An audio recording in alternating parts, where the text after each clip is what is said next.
தரணி வாழ் தமிழர்களின் இதய ஒலி தமிழன் 24.com. மாகாண சபை தேர்தல் நடத்தப்படாமைக்கு காரணத்தை வெளியிட்டது அரசாங்கம். யாழில் உயர் பாதுகாப்பு வலய காணிகள் விரைவில் விடுவிப்பு, சந்திரசேகர் அறிவிப்பு. சிறுவனுடன் ஓரின சேர்க்கை, தமிழர் பகுதியில் வர்த்தகரின் மோசமான செயலம்பலம்.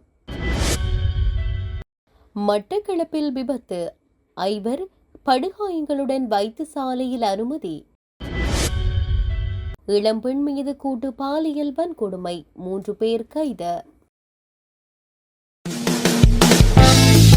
சுவிஸ் ஆஃப்ரிங்கன் நகரத்தில் குறைந்த விலையில் சிறந்த தரத்தில் உங்கள் வீட்டு தேவைகளுக்கான யாவும் ஒரே இடத்தில். Little Asia.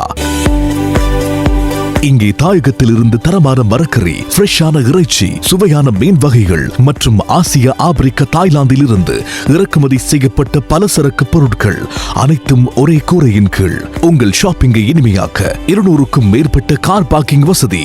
மேலும் ஹைவேயில் இருந்து வரும் 700 மீட்டர் தூரத்தில் மிக பிரம்மாண்டமான லிட்டில் ஏசியா எக்ஸோட்டிக் ஃபுட். இன்னும் என்ன யோசிக்கிறீங்க? இப்பவே வாங்க, கையோட அள்ளிட்டு போங்க. Little Asia exotic food, park வெக் 2, 4665 ஆஃப்ட்ரிங்கன். தொடர்புகளுக்கு 0627 981111. தொடர்பென விரிவான செய்திகள். மாகாண சபை தேர்தல்களை நிதி பற்றாக்குறை காரணமாக நடத்த முடியாது என கூறப்பட்ட கூற்றுக்களை அமைச்சரவை பேச்சாளர் அமைச்சர் நலிந்த ஜாதிச நிராகரித்துள்ளார். மாகாண சபை தேர்தல்கள் குறித்து ஜேவிபி பொதுச் செயலாளர் டில்வின் சில்வா அண்மையில் வெளியிட்ட அறிக்கை தொடர்பாக ஊடகவியலாளர் ஒருவர் எழுப்பிய கேள்விக்கு இன்றைய அமைச்சரவை ஊடக சந்திப்பில் பதிலளிக்கும் போதே அவர் மேற்கண்டவாறு குறிப்பிட்டுள்ளார். தேர்தலுக்கான நிதி ஒதுக்கீடுகளில் எந்த பிரச்சனையும் இல்லை என குறிப்பிட்ட அவர், இத்தேர்தலை நடத்துவதற்கு முக்கிய தடையாக இருப்பது நிதியல்ல, சட்ட விதிகளுடன் தொடர்புடைய சிக்கல்களே என்றும் அமைச்சர் சுட்டிக்காட்டியுள்ளார். இந்த சட்ட பிரச்சினைகளுக்கு தீர்வு காண்பதற்கான பணிகளில் நாடாளுமன்ற குழு ஒன்று தற்போது ஈடுபட்டு வருவதாகவும் இது தொடர்பான கலந்துரையாடல்கள் தொடர்ந்து நடைபெற்று வருவதாகவும் அவர் கூறியுள்ளார். அதன்படி தேவையான சட்ட கட்டமைப்பு முழுமையடைந்தவுடன் மாகாண சபை தேர்தலை அரசாங்கத்தால் மிக விரைவில் நடத்த முடியும் என்றும் அவர் வலியுறுத்தியுள்ளார். இந்த அரசாங்கம் ஏற்கனவே 8 மாதங்களுக்குள் 2 தேர்தல்களை நடத்தியுள்ளது. அரசியல் அமைப்பிற்கு இணங்க மக்களின் இறையாண்மையை பாதுகாக்கும் வகையில் மாகாண சபை தேர்தலை நடத்துவதே எங்களது எதிர்பார்ப்பு என்றும் நலிந்த ஜெயதிச மேலும் குறிப்பிட்டுள்ளார். இதேவேளை நிதி ஒதுக்கப்படவில்லை என்றாலும் தேவைப்பட்டால் துணை மதிப்பீடு மூலம் அதற்கான ஏற்பாடுகளை செய்ய முடியும் என்றும் அமைச்சர் நலிந்த ஜெயதிச தொடர்ந்தும் தெரிவித்துள்ளார். யாழ்ப்பாணத்தில் உயர் பாதுகாப்பு வலயத்தில் உள்ள பெருமளவான காணிகளை விடுவிக்க மிக விரைவில் நடவடிக்கை எடுப்போம் என கடற்றொழில் அமைச்சர் ராமலிங்கம் சந்திரசேகர் தெரிவித்துள்ளார்.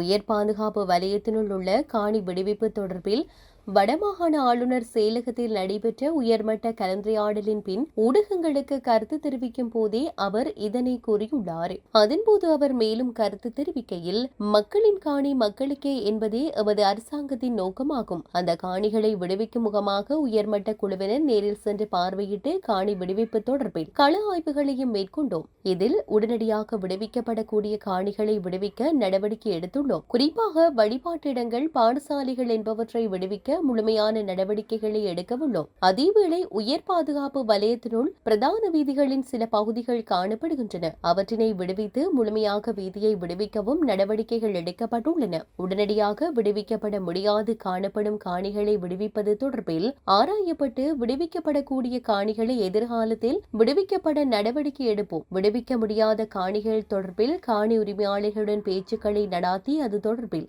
தீர்மானிக்க உள்ளோம். விமான நிலைய விஸ்தரிப்புக்காக எத்தனை ஏக்கர் காணிகள் தேவை என்பது தொடர்பில் ஆராயப்படுகிறது. அந்த காணிகளை வழங்குவது தொடர்பில் எதிர்காலத்தில் பேச்சுக்களை நடாத்தவுள்ளோம். அதேபோல் விவசாய காணிகளை விடுவிப்பது தொடர்பில் விவசாய திணைக்கள அதிகாரிகளிடம் அது தொடர்பில் கேட்டுள்ளோம். அந்த தரவுகள் வந்ததும் அதனையும் விடுவிக்க நடவடிக்கை எடுப்போம் என தெரிவித்தார்.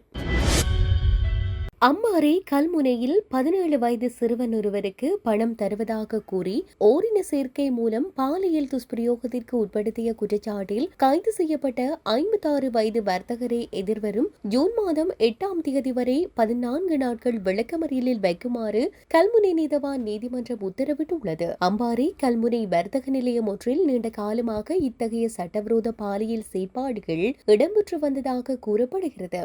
இதனை அறிந்த 17 வயது மதிக்கத்தக்க இரு சிறுவர்கள் குறித்த வர்த்தக நிலையத்திற்கு சென்றுள்ளனர். இதன்போது அங்கு வந்த இரு சிறுவர்களையும் வரவேற்ற வர்த்தகர் ஓரின சேர்க்கையில் ஈடுபடுவதற்காக 10,000 ரூபாய் தருவதாக பேரம் பேசி சிறுவர்களில் ஒருவரை பாலியல் செயற்பாட்டிலும் ஈடுபடுத்தியுள்ளார்.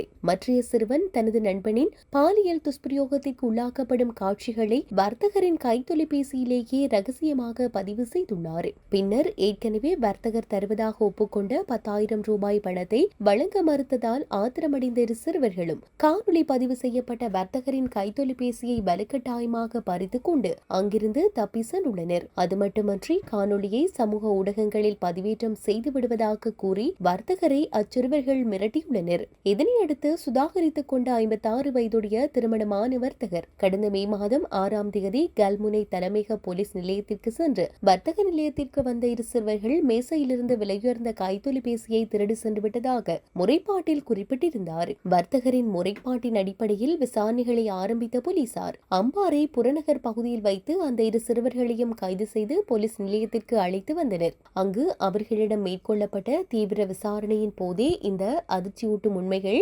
வெளிச்சத்திற்கு வந்தன. மே 21ஆம் தேதி இவ்வழக்கு கல்முனை நீதிமன்ற பதில் நீதவான் முன்னிலையில் விசாரணைக்கு எடுத்துக் கொள்ளப்பட்டது. காணொலியை பார்வையிட்ட பதில் நீதவான் பாதிக்கப்பட்ட சிறுவனை சட்ட வைத்திய அதிகாரியின் மருத்துவ பரிசோதனைக்கு உட்படுத்துமாறு உத்தரவிட்டதுடன் முதன்மை சந்தேக நபரான வர்த்தகரை உடனடியாக கைது செய்யுமாறும் கட்டளையிட்டு வழக்கை தள்ளி வைத்தார். இந்நிலையில் திங்கட்கிழமை இவ்வழக்கு கல்முனை நீதிமன்ற நீதவான் KLM சாஜித் முன்னிலையில் மீண்டும் விசாரணைக்கு வந்தது. இதன்போது தலைமறைவாகியிருந்த வர்த்தகர் 5 சட்டத்தரணிகளுடன் நீதிமன்றில் முன்னிலையாகி சரணடைந்தார். நீதிமன்ற வளாகத்தில் வைத்து சந்தேக நபரான வர்த்தகரை போலீசார் முறைப்படி கைது செய்து போலீஸ் நிலையத்திற்கு அழைத்து சென்று வாக்குமூலத்தை பதிவு செய்தனர். பின்னர் மீண்டும் நீதிமன்றத்தில் ஆஜர்படுத்தப்பட்ட போது சந்தேக நபரை எதிர்வரும் ஜூன் மாதம் 8ஆம் தேதி வரை 14 நாட்கள் விளக்கமறியலில் வைக்குமாறு நீதவான் உத்தரவிட்டார்.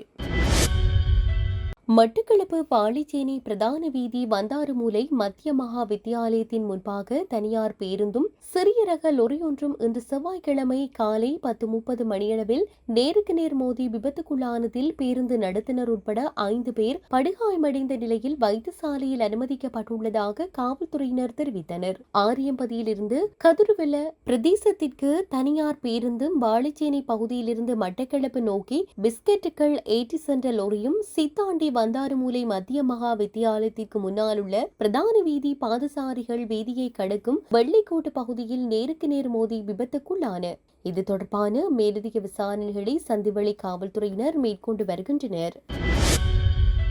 தமிழகத்தின் தூத்துக்குடி பகுதியில் இளம்பெண் ஒருவரை கூட்டு பாலியல் வன்கொடுமைக்கு உட்படுத்தியதாக கூறப்படும் சம்பவம் பெரும் பரபரப்பை ஏற்படுத்தியுள்ளது. தூத்துக்குடி பாத்திமா நகரை சேர்ந்த 23 வயதுடைய மோஹித் என்பவர் தனது 2 நண்பர்களுடன் சேர்ந்து 25 வயதுடைய இளம்பெண்ணை மீன்பிடி துறைமுகம் அருகில் உள்ள பகுதிக்கு அழைத்து சென்றதாக கூறப்படுகிறது.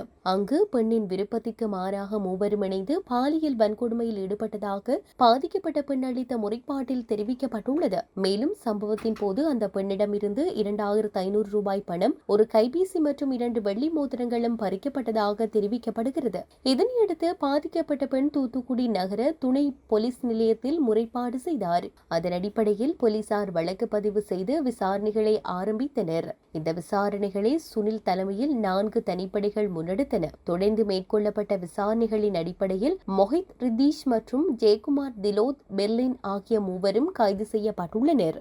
பாதிக்கப்பட்ட பெண் மருத்துவ பரிசோதனைக்காக அனுப்பி வைக்கப்பட்டுள்ளதுடன் சம்பவம் தொடர்பான மேலதிக விசாரணைகளை போலீசார் தொடர்ந்து மேற்கொண்டு வருகின்றனர்.